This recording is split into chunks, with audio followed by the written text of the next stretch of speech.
सारे लोक। भारताचे एक सार्वभौम समाजवादी धर्मनिरपेक्ष लोकशाही गणराज्य घडवण्याचा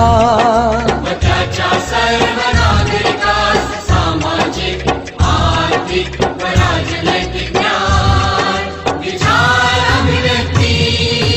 विश्वास श्रद्धा व उपासना यांचे स्वातंत्र्य दर्जाची व संधीची समानता निश्चितपणे प्राप्त करून देण्याचा आणि त्या सर्वांमध्ये व्यक्तीची प्रतिष्ठा व राष्ट्राची एकता आणि एकात्मता यांचे आश्वासन देणारी बंधुता प्रवर्धित करण्याचा संकल्पपूर्वक निर्धार करून आमच्या संविधान सभेत आज दिनांक